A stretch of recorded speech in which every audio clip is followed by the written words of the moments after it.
Types of operating systems. We have many different types of operating systems. അതിനകത്ത് ഈ 5 type of operating systems ആണ് നമ്മൾ discuss ചെയ്യാൻ പോകുന്നത്. ഇതല്ലാണ്ട് വേറെയും ടൈപ്സ് ഉണ്ട്. നമ്മൾ ഈ 5 എണ്ണമാണ് ഡിസ്കസ് ചെയ്യാൻ പോകുന്നത്. Batch processing operating system, multi programming operating system, time sharing operating system, real time operating system and distributed operating system.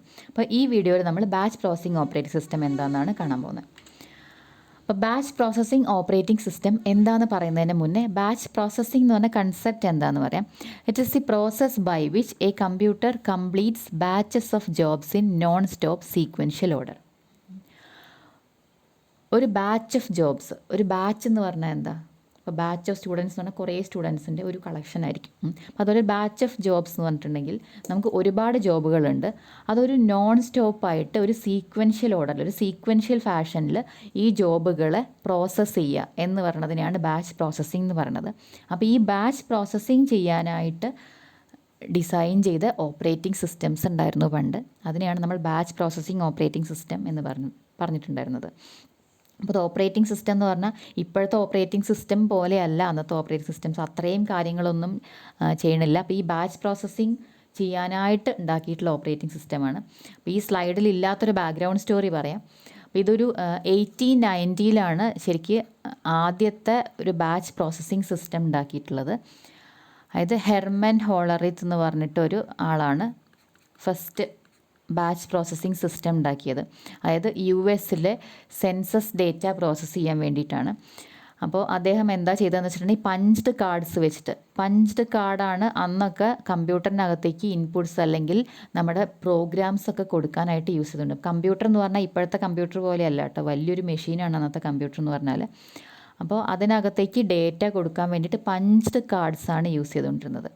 Punched card എന്ന് പറഞ്ഞാൽ ഒരു പേപ്പർ കാർഡാണ്. പേപ്പറിൻ്റെ മുകളിൽ നമുക്ക് ആവശ്യമുള്ള ഡേറ്റ നമ്മൾ എങ്ങനെയാണ് കൊടുക്കുകയെന്ന് വെച്ചിട്ടുണ്ടെങ്കിൽ അവിടെ അതിൻ്റെ മുകളിൽ ഇങ്ങനെ ഹോൾസ് പഞ്ച് ചെയ്തിട്ടാണ് കൊടുക്കുക.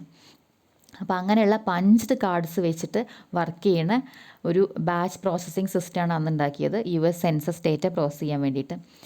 അപ്പോൾ അതിന് ബാച്ച് പ്രോസസ്സിംഗ് സിസ്റ്റം എന്നൊന്നും അല്ല അന്ന് പേര് കൊടുത്തിരുന്നത്. അപ്പോൾ അതാണ് ആദ്യത്തെ ഒരു ബാച്ച് പ്രോസസ്സിംഗ് എന്ന് പറഞ്ഞ കൺസെപ്റ്റ് അന്നാണ് വരുന്നത്. അപ്പോൾ ഈ ഹെർമാൻ ഹോളറിത്ത് എന്ന് പറഞ്ഞ ആൾ തന്നെയാണ് ഈ പഞ്ച്ഡ് കാർഡ് വെച്ചിട്ട് കമ്പ്യൂട്ടർ ഉപയോഗിക്കുന്ന രീതി കൊണ്ടുവന്നത്. അപ്പോൾ കമ്പ്യൂട്ടർ എന്നൊക്കെ പറഞ്ഞാൽ ഇന്നത്തെ കമ്പ്യൂട്ടർ പോലെയല്ല കേട്ടോ, വേറൊരു ടൈപ്പ് മെഷീനാണ്. അപ്പോൾ ഇവരുടെ ഡേറ്റ പ്രോസസ്സ് ചെയ്യാൻ വേണ്ടിയിട്ട് അദ്ദേഹം ഉണ്ടാക്കിയൊരു മെഷീനാണ്. പിന്നെ നമ്മൾ ഈ ബാച്ച് പ്രോസസ്സിംഗ് ഓപ്പറേറ്റിംഗ് സിസ്റ്റം ആയിട്ട് യൂസ് ചെയ്തിട്ടുള്ളത് 20th സെഞ്ച്വറിയുടെ മിഡിലൊക്കെ ആയിട്ടാണ്. അതായത് 1950s 60s ആയിട്ടാണ് ബാച്ച് പ്രോസസ്സിംഗ് ഓപ്പറേറ്റിംഗ് സിസ്റ്റംസ് ഒക്കെ യൂസ് ചെയ്തിട്ടുള്ളത്. അപ്പോൾ അന്നും നമ്മൾ ഈ പഞ്ച്ഡ് കാർഡൊക്കെ വെച്ചിട്ടാണ് അതിനകത്തേക്ക് പ്രോഗ്രാംസും ഡേറ്റയൊക്കെ കമ്പ്യൂട്ടറിന് പ്രോസസ്സ് ചെയ്യാനായിട്ട് കൊടുത്തിട്ടുണ്ടായിരുന്നത്. അപ്പോൾ അതാണ് അതിൻ്റെ ഒരു ഹിസ്റ്ററി എന്ന് പറയുന്നത്. അപ്പോൾ ബാച്ച് എന്താണെന്ന് നോക്കാം. Batch is a sequence of user jobs. User ജോബ്സിൻ്റെ ഒരു സീക്വൻസ് ആണ്. അതിന് സീക്വൻസ്, ഒരു കളക്ഷൻ എന്നല്ല, സീക്വൻസ് എന്ന് പറയാൻ കാര്യം അതിനൊരു ഓർഡർ ഉണ്ട്. First job, second job, third job അങ്ങനെ പറഞ്ഞൊരു ഓർഡറിൽ അറേഞ്ച് ചെയ്തിട്ടുള്ള യൂസർ ജോബ്സ് ആണ്. യൂസർ ജോബ്സ് ഒരു യൂസറിൻ്റെ ജോബ് ഒന്നുമില്ല, പല യൂസേഴ്സിൻ്റെ ജോബ്സ് ആയിരിക്കാം അതിനകത്ത് ഉണ്ടാവുന്നത്. അപ്പോൾ അന്നത്തെ കാലത്ത് ഇതെങ്ങനെയാണ് കമ്പ്യൂട്ടർ യൂസ് ചെയ്തിരുന്നത് വെച്ചാൽ ഒരു കമ്പ്യൂട്ടർ സെൻറ്റർ ഉണ്ടാവും, അവിടെയാണ് ഈ കമ്പ്യൂട്ടർ ഉണ്ടാവുക. അവിടെ ഒരു കമ്പ്യൂട്ടർ ഉണ്ടാവും. അപ്പോൾ അത് വർക്ക് ചെയ്യിക്കാനായിട്ട് ഒരു കമ്പ്യൂട്ടർ ഓപ്പറേറ്റർ ഉണ്ടാവും. ഓപ്പറേറ്റർ എന്ന് പറഞ്ഞിട്ട് ഒരാളുണ്ടാവും. ഈ ആളുടെ അടുത്താണ് നമുക്കൊരു പ്രോഗ്രാം എക്സിക്യൂട്ട് ചെയ്യണമെന്നുണ്ടെങ്കിൽ നമ്മൾ കൊടുക്കേണ്ടത്. അതായത് പല കമ്പ്യൂട്ടർ യൂസേഴ്സും കമ്പ്യൂട്ടർ പ്രോഗ്രാമേഴ്സും അവരുടെ പ്രോഗ്രാംസ്, അവരുടെ ജോബ് ഈ കമ്പ്യൂട്ടർ ഓപ്പറേറ്ററിൻ്റെ കയ്യിലാണ് കൊണ്ടു കൊടുക്കുക. ആ ജോബും അത് റൺ ചെയ്യാൻ ആവശ്യമുള്ള ഡേറ്റയൊക്കെ കമ്പ്യൂട്ടർ ഓപ്പറേറ്ററിനെ ഏൽപ്പിക്കുന്നു. അപ്പോൾ ഈ കമ്പ്യൂട്ടർ ഓപ്പറേറ്ററിൻ്റെ കയ്യിൽ പല ആളുകൾ ഇങ്ങനെ ജോബ് കൊടുത്തിട്ടുണ്ടാവും. ഈ ജോബ്സ് എല്ലാം കൂടെ കൺസോൾഡേറ്റ് ചെയ്തിട്ട് ഒരു ബാച്ച് ആക്കിയിട്ട് കമ്പ്യൂട്ടർ ഓപ്പറേറ്റർ ഈ കമ്പ്യൂട്ടറിന് അത് എക്സിക്യൂട്ട് ചെയ്യാൻ വേണ്ടി സബ്മിറ്റ് ചെയ്യാം. അപ്പോൾ അതായിരുന്നു അന്ന് കമ്പ്യൂട്ടർ പ്രോഗ്രാംസ് എക്സിക്യൂട്ട് ചെയ്തിരുന്ന രീതി. സോ ഈ ബാച്ചസ് ആക്കാനും ഈ ബാച്ചിനകത്ത് ഓരോരോ ജോബ് 1 by 1 ആയിട്ട് എടുത്ത് എക്സിക്യൂട്ട് ചെയ്യാനൊക്കെ ഉള്ള കമാൻഡ്സ് കൊടുക്കാനായിട്ട് ഒരു ലാംഗ്വേജ് ഉണ്ടായിരുന്നു. അതാണ് ജോബ് കൺട്രോൾ ലാംഗ്വേജ് അല്ലെങ്കിൽ JCL. So the control statements used to facilitate job loading and unloading. അപ്പോൾ മെമ്മറിയിലേക്ക് ഓരോ ജോബിനായിട്ട് ലോഡ് ചെയ്യാനും അതിനെ റൺ ചെയ്യാനും അതിനെ അൺലോഡ് ചെയ്യാനും ഒക്കെ ആയിട്ടുള്ള കൺട്രോൾ സ്റ്റേറ്റ്മെൻറ്റ്സ് കൊടുക്കാൻ വേണ്ടിയിട്ട് യൂസ് ചെയ്തിരുന്ന ഒരു ലാംഗ്വേജാണ് ജോബ് കൺട്രോൾ ലാംഗ്വേജ്. അപ്പോൾ ഈ ജോബ് കൺട്രോൾ ലാംഗ്വേജിൽ ഈ കമാൻഡ്സ് അല്ലെങ്കിൽ ഈ കൺട്രോൾ സ്റ്റേറ്റ്മെൻറ്റ്സ് ഒക്കെ എഴുതുക കമ്പ്യൂട്ടർ ഓപ്പറേറ്ററാണ് കേട്ടോ. So a computer operator forms a batch by arranging user jobs in sequence and inserting JCL commands. അപ്പോൾ യൂസർ ജോബ്സിനെ ഒരു സീക്വൻസിൽ അറേഞ്ച് ചെയ്യുക. അപ്പോൾ അത് ഏത് ഓർഡറിൽ വേണമെന്നൊക്കെ ഉള്ളത് കമ്പ്യൂട്ടർ ഓപ്പറേറ്ററാണ് കേട്ടോ ആ പ്രയോറിറ്റി ഒക്കെ തീരുമാനിക്കുന്നത്. ഏത് യൂസറിൻ്റെ ഏത് ജോബാണ് ആദ്യം കൊടുക്കേണ്ടത്, അടുത്തത് കൊടുക്കേണ്ടതെന്നൊക്കെ ആ കമ്പ്യൂട്ടർ ഓപ്പറേറ്റർ തീരുമാനിക്കുന്ന ഒരു പ്രയോറിറ്റി. അപ്പോൾ ആ ഒരു സീക്വൻസിൽ ഒരു ജോബിൻ്റെ ബാച്ചിനെ ഫോം ചെയ്യുക ആൻഡ് ഇൻസേർട്ട് JCL കമാൻഡ്സ്. ആ ബാച്ചിനകത്തുള്ള ഓരോ ജോബും, ഇവിടെയാണ് ജോബിൻ്റെ സ്റ്റാർട്ടിങ്, ഇതാണ് ജോബിൻ്റെ കോഡ്, ഇതാണ് ജോബിൻ്റെ ഡേറ്റ, ഇനി ജോബിന് കോഡ് മെമ്മറിയിലേക്ക് ലോഡ് ചെയ്യണം, അത് റൺ ചെയ്യണം, ഈ ഡേറ്റ ഉപയോഗിക്കണം, ഇങ്ങനെയുള്ള കാര്യങ്ങളൊക്കെ കുറേ കൺട്രോൾ സ്റ്റേറ്റ്മെൻറ്റ്സ് വെച്ചിട്ട് JCL കമാൻഡ്സ് വെച്ചിട്ടാണ് പറഞ്ഞു കൊടുക്കേണ്ടത്. ആ JCL കമാൻഡ്സ് കമ്പ്യൂട്ടർ ഓപ്പറേറ്ററാണ് ഇതിനകത്ത് ഇൻസേർട്ട് ചെയ്യണത്. അപ്പോൾ ഇതെല്ലാം പഞ്ച്ഡ് കാർഡ് വെച്ചിട്ടാണ് ചെയ്യണമെന്ന് ഓർക്കണം. Then computer operator submits the batch to the system for processing. അപ്പോൾ ഒരു ബാച്ച് എന്ന് പറഞ്ഞാൽ അതിനകത്ത് എന്തൊക്കെയാണ് ഉണ്ടാവുക?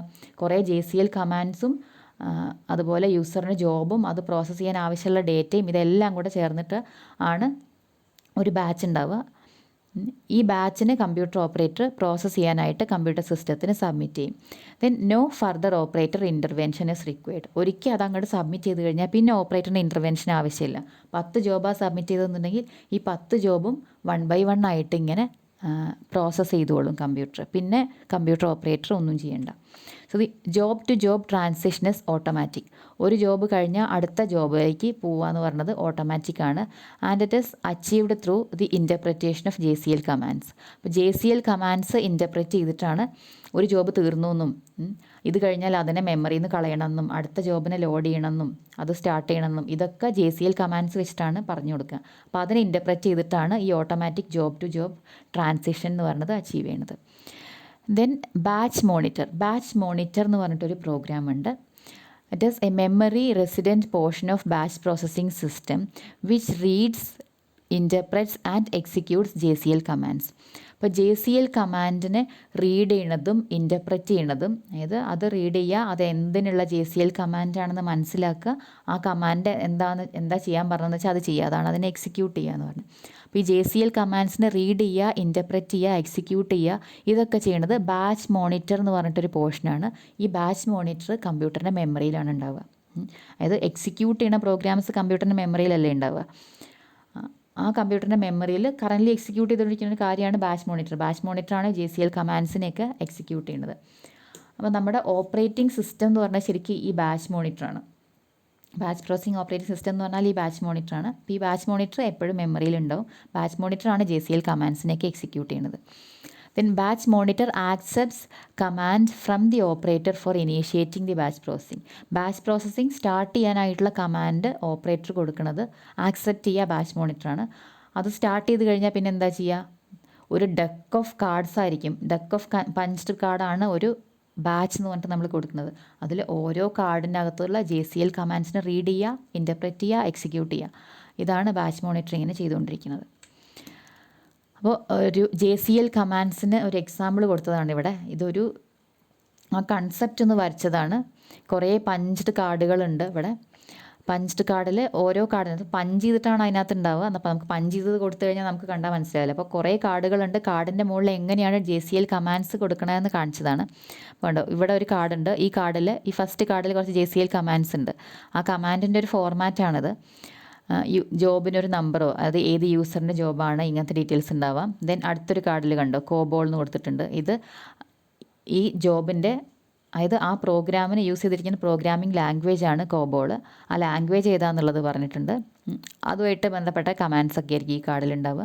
അത് കഴിഞ്ഞിട്ട് ഇത് കണ്ടോ കോബോൾ പ്രോഗ്രാം എന്ന് പറഞ്ഞിട്ട് ഒരു ഡെക്ക് ഓഫ് കാർഡ്സ് ഉണ്ട്. കുറേ കാർഡ്സ് ചേർന്നിട്ടാണ് ഈ കോബോൾ പ്രോഗ്രാം കൊടുത്തിരിക്കുന്നത്.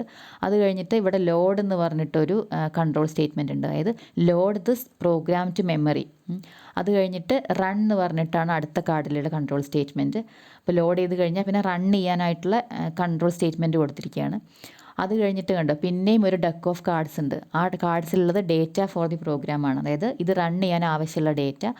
ദെൻ ലാസ്റ്റ് കാർഡിൽ അതിൻ്റെ എൻഡ് മാർക്ക് ചെയ്തിട്ടുണ്ട്. അതൊരു JCL കമാൻഡാണ്. അതായത് ഇവിടെ ഈ ഒരു ജോബ് എൻഡ് ചെയ്തു. അപ്പോൾ ഇത് ഒരു ബാച്ചിൻ്റെ അകത്തുള്ള ഒരൊറ്റ ജോബിൻ്റെ കാര്യമാണ്. ഈ എൻഡ് കഴിഞ്ഞാൽ പിന്നെ അടുത്തത് പുതിയൊരു ജോബിൻ്റെ കാർഡായിരിക്കും വരിക. അതിൻ്റെ JCL കമാൻഡായിരിക്കും വരിക. അപ്പോൾ ഇങ്ങനൊരു രീതിയിലൊക്കെയാണ് JCL ഇൻസേർട്ട് ചെയ്തിട്ടുണ്ടാവുക. Then memory partition and batch processing system. ഇപ്പം മെമ്മറി പാർട്ടീഷൻ എന്ന് പറയുന്നത് വളരെ സിമ്പിളാണ്. മെമ്മറി എന്ന് പറഞ്ഞാൽ പ്രൈമറി മെമ്മറിയാണ് ഉദ്ദേശിച്ചത്. പ്രൈമറി മെമ്മറിനെ രണ്ടായിട്ട് ഡിവൈഡ് ചെയ്തിട്ടുണ്ട്. ഒരു system area and user area. System ഏരിയയുടെ അകത്താണ് നമ്മുടെ ഓപ്പറേറ്റിംഗ് സിസ്റ്റത്തിൻ്റെ പ്രോഗ്രാം ഉണ്ടാവുക. അതായത് ബാച്ച് മോണിറ്റർ എന്ന് പറഞ്ഞിട്ടുള്ള പ്രോഗ്രാം ഒക്യുപ്പൈ ചെയ്തിരിക്കുന്ന ഏരിയയാണ് സിസ്റ്റം ഏരിയ. ദെൻ ബാക്കിയുള്ള ഏരിയ മുഴുവൻ യൂസർ ജോബ്സിനായിട്ടുള്ളതാണ്. പക്ഷേ അറ്റ് എ ടൈം ഒരു ജോബല്ലേ എക്സിക്യൂട്ട് ചെയ്യുള്ളൂ. അപ്പോൾ അതുകൊണ്ട് കറൻ്റ്ലി എക്സിക്യൂട്ട് ചെയ്തുകൊണ്ടിരിക്കുന്ന ജോബ് ഏതാണോ ആ ജോബിൻ്റെ കോഡും അതിനാവശ്യമുള്ള ഡേറ്റയൊക്കെയാണ് ഈ ഏരിയയിൽ ഉണ്ടാവുക. അപ്പോൾ current job of the batch അതാണ് ഈ യൂസർ ഏരിയയിൽ ലോഡ് ചെയ്തിട്ടുണ്ടാവുക. അതിൻ്റെ കോഡ് അത് എക്സിക്യൂട്ട് ചെയ്യാൻ ആവശ്യമുള്ള ഡേറ്റ അതൊക്കെ. അപ്പോൾ ഇങ്ങനെ വളരെ സിമ്പിളായിട്ടുള്ള ഒരു പാർട്ടീഷനാണ് മെമ്മറിക്ക് ഉണ്ടാവുക. Then tasks of batch monitor. Batch monitor എന്ന് പറഞ്ഞതാണ് നമ്മുടെ ബാച്ച് പ്രോസസ്സിംഗ് ഓപ്പറേറ്റിംഗ് സിസ്റ്റം. അപ്പോൾ അതിൻ്റെ ഒരു റിസോഴ്സ് മാനേജർ എന്നുള്ള രീതിയിൽ ബാച്ച് മോണിറ്റർ ചെയ്യുന്ന കുറച്ച് ടാസ്കുകളുണ്ട്. ഫസ്റ്റ് ടാസ്ക് എന്ന് പറഞ്ഞാൽ ഷെഡ്യൂളിംഗ് എന്ന് പറഞ്ഞിട്ടുണ്ടെങ്കിൽ ഏത് ജോബാണ് അടുത്തത് എക്സിക്യൂട്ട് ചെയ്യേണ്ടത് എന്നുള്ള ആ ഓർഡറിങ്. അപ്പോൾ ഇവിടെ വേറെ ഒരു പ്രയോറിറ്റീസും ഇല്ല. നമ്മൾ ഏത് ഓർഡറിലാണോ ജോബ്സ് സബ്മിറ്റ് ചെയ്തത്, കമ്പ്യൂട്ടർ പ്രോഗ്രാമർ ഏത് ഓർഡറിലാണോ ജോബ്സ് ആ ബാച്ചിനകത്ത് അറേഞ്ച് ചെയ്തിരിക്കുന്നത് ആ ഓർഡറിൽ അങ്ങോട്ട് എക്സിക്യൂട്ട് ചെയ്യുക. അത്രയേ ഉള്ളൂ നമ്മുടെ ഷെഡ്യൂളിംഗ്. വളരെ സിമ്പിളായിട്ടുള്ള ഷെഡ്യൂളിംഗ് ആണ്. ആ ഷെഡ്യൂളിങ്ങിന് നമ്മൾ ഫസ്റ്റ് കം ഫസ്റ്റ് സെർവ് അല്ലെങ്കിൽ FCFS എന്നാണ് പറയുക. ഫസ്റ്റ് വന്ന ജോബ് ഏതാണോ അതിനെ ഫസ്റ്റ് സെർവ് ചെയ്യുക, അതിനെ ഫസ്റ്റ് പ്രോസസ്സ് ചെയ്യുക എന്നുള്ള ഒരു ഷെഡ്യൂളിംഗ് മാത്രമാണ് യൂസ് ചെയ്യേണ്ടത്. Then as part of memory management batch monitor ചെയ്യുന്ന കാര്യങ്ങൾ എന്താണെന്ന് വെച്ചിട്ടുണ്ടെങ്കിൽ നമ്മൾ നേരത്തെ പറഞ്ഞതാണ് memory is divided into 2 parts, system area and user area. System area user area എന്ന് പറഞ്ഞിട്ട് രണ്ടായിട്ട് മെമ്മറിനെ ഡിവൈഡ് ചെയ്തിട്ടുണ്ട്. അപ്പോൾ ആ ഡിവൈഡ് ചെയ്ത മെമ്മറിയിൽ സിസ്റ്റം ഏരിയയിലാണ് നമ്മുടെ ബാച്ച് മോണിറ്റർ ഉണ്ടാവുക, യൂസർ ഏരിയയിലാണ് നമ്മുടെ യൂസർ പ്രോഗ്രാമും അത് എക്സിക്യൂട്ട് ചെയ്യാൻ ആവശ്യമുള്ള ഡേറ്റയൊക്കെ ഉണ്ടാവുക. അപ്പോൾ അവിടെ ഒരു ഓവർലേ സ്ട്രക്ചർ യൂസ് ചെയ്യാം. And overlay structure may be used to store the monitor in system area. System ഏരിയയിൽ മോണിറ്റർ സ്റ്റോർ ചെയ്യാൻ വേണമെങ്കിൽ ഒരു ഓവർലേ സ്ട്രക്ചർ യൂസ് ചെയ്യാം എന്നാണ് പറഞ്ഞത്. അതായത് ഇത്രയും സിസ്റ്റം ഏരിയ ബാക്കി യൂസർ ഏരിയ അങ്ങനെയാണ് പാർട്ടീഷൻ ചെയ്തിരിക്കുന്നത്. ഈ സിസ്റ്റം ഏരിയ നമ്മുടെ ബാച്ച് മോണിറ്ററിനുള്ളതാണ്. ബാച്ച് മോണിറ്ററിനെ തന്നെ 2 പാർട്സായിട്ട് നമുക്ക് ഡിവൈഡ് ചെയ്യാം. അതായത് ഒരു റെസിഡൻറ്റ് പാർട്ട് ആൻഡ് ട്രാൻസിയൻ പാർട്ട്, അങ്ങനെ 2 പാർട്ടായിട്ട് ഡിവൈഡ് ചെയ്യാം. അപ്പോൾ റെസിഡൻറ്റ് പാർട്ട് എന്ന് പറയുന്നത് എപ്പോഴും മെമ്മറിയിൽ നിർബന്ധമായിട്ടും ഉണ്ടാവേണ്ട പാർട്ട്, അതിനെയാണ് റെസിഡൻറ്റ് പാർട്ട് എന്ന് പറയുന്നത്. പിന്നെ ആവശ്യത്തിനനുസരിച്ച് ലോഡ് ചെയ്താൽ മതി എന്നുള്ളതാണ് ട്രാൻസിയൻ പാർട്ട്. അപ്പോൾ നമ്മുടെ ബാച്ച് മോണിറ്ററിനെ, അപ്പോൾ ഇവിടെയാണ് ബാച്ച് മോണിറ്റർ ഉണ്ടാവുക, അതിനെ 2ആയിട്ട് റെസിഡൻറ്റ് പാർട്ടും ട്രാൻസിയൻ പാർട്ടുമായിട്ട് ഡിവൈഡ് ചെയ്ത് കഴിഞ്ഞാൽ റെസിഡൻറ്റ് പാർട്ട് എപ്പോഴും ഇപ്പോൾ ഇത്രയും പോർഷനിൽ റെസിഡൻറ്റ് പാർട്ട് അവിടെ ഇരിക്കുകയാണ്, അതെപ്പോഴും അത്രയും മെമ്മറി ഒക്യുപ്പൈ ചെയ്യും. ബാക്കിയുള്ള പാർട്ട് ആവശ്യത്തിനനുസരിച്ച് ഒക്യുപ്പൈ ചെയ്യാം. ഇത് ട്രാൻസിയൻ പാർട്ട് എത്ര വേണോ അത്രയും മാത്രം. അപ്പോൾ ഈ പോർഷൻ അപ്പോൾ എന്താണ്, ഇതിപ്പോൾ ഇത്രയും മുഴുവനായിട്ട് സിസ്റ്റം ഏരിയ ആയിട്ട് എടുക്കണ്ട. ചില സമയത്ത് ഒരു ഇത്രയും ഏരിയ ഉണ്ടാവുള്ളൂ, ചില സമയത്ത് കുറച്ചും കൂടി ഏരിയ എടുക്കും. അങ്ങനെ ആവശ്യമുള്ള അത്രയും ഏരിയ യൂസ് ചെയ്യാവുന്ന രീതിയിൽ ട്രാൻസിയൻ പാർട്ട് വയ്ക്കുക. അപ്പോൾ അതാണ് നമ്മൾ ഓവർലേ സ്ട്രക്ചർ യൂസ് ചെയ്യുക എന്ന് പറഞ്ഞത്. അതായത് ആ ഒരു പാർട്ട്, ഈ ട്രാൻസിയൻ പാർട്ട് വയ്ക്കുന്നത് ആ ഒരു ഏരിയ എന്ന് പറഞ്ഞിട്ടുണ്ടെങ്കിൽ യൂസർ പ്രോഗ്രാമും അല്ലെങ്കിൽ യൂസർ ജോബും അതേപോലെ നമ്മുടെ സിസ്റ്റം ജോബും രണ്ടും ഷെയർ ചെയ്യുന്ന ഒരു പോർഷനായിരിക്കും ഇത്.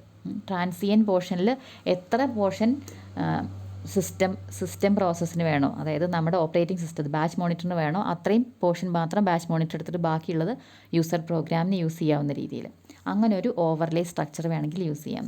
So the resident part is permanently situated in memory while transient parts are loaded into transient area whenever needed. ആവശ്യമുള്ള സമയത്ത് മാത്രം ട്രാൻസിയൻ പാർട്ട് ഇങ്ങനെ ലോഡ് ചെയ്യണ രീതിയിൽ. അപ്പോൾ കുറച്ചും കൂടെ ഏരിയ യൂസർ പ്രോഗ്രാമിന് കിട്ടും.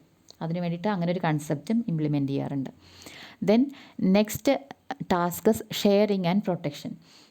അതായത് റിസോഴ്സസ് ഷെയർ ചെയ്യുന്ന സമയത്ത് അതിൻ്റെ പ്രൊട്ടക്ഷൻ എങ്ങനെയാണെന്നുള്ളത് നോക്കേണ്ടത് ബാച്ച് മോണിറ്ററാണ്. അപ്പോൾ ഇവിടെ നമ്മൾ ഷെയർ ചെയ്തുകൊണ്ടിരിക്കുന്നത് മെമ്മറിയാണ്. പ്രോസസ്സറും ഷെയർ ചെയ്യുന്നുണ്ട്. പ്രോസസ്സറും ഷെയർ ചെയ്യുന്നത് എങ്ങനെ വെച്ചാൽ ഒരു സമയത്ത് ഒരു യൂസറിൻ്റെ പ്രോസസ്സാണ് എക്സിക്യൂട്ട് ചെയ്യുക. അപ്പോൾ അതേപോലെ മെമ്മറി ഷെയർ ചെയ്യുക എന്ന് പറഞ്ഞിട്ടുണ്ടെങ്കിൽ ഒരു സമയത്ത് ഒരു യൂസർ പ്രോസസ്സേ മെമ്മറിയിലുള്ളൂ, ഒരു യൂസറിൻ്റെ ജോബേ മെമ്മറിയിലുള്ളൂ. പക്ഷേ അതേ സമയത്ത് തന്നെ നമ്മുടെ സിസ്റ്റം ഏരിയയിൽ എന്തുണ്ട്, ബാച്ച് മോണിറ്റർ ഉണ്ട്. അപ്പോൾ മെമ്മറീനെ ബാച്ച് മോണിറ്ററും യൂസർ പ്രോസസ്സും രണ്ടും കൂടെ ഷെയർ ചെയ്യുകയാണ്. അപ്പോൾ ആ സമയത്ത് ആ ബാച്ച് മോണിറ്ററിൻ്റെ ഏരിയയിൽ യൂസർ പ്രോസസ്സ് കയറിയിട്ട് ഒന്നും ചെയ്യാണ്ടിരിക്കണം. അതാണ് ഇവിടെ എൻഷുർ ചെയ്യുന്ന പ്രൊട്ടക്ഷൻ എന്ന് പറഞ്ഞാൽ. So the user job in memory should not corrupt the batch monitor code. Batch monitor code നമ്മുടെ സിസ്റ്റം ഏരിയയിൽ ഇരിക്കുന്നുണ്ട്, അവിടെ കയറിയിട്ട് യൂസർ ജോബ് അതിനെ കറക്റ്റ് ചെയ്യാൻ പാടില്ല.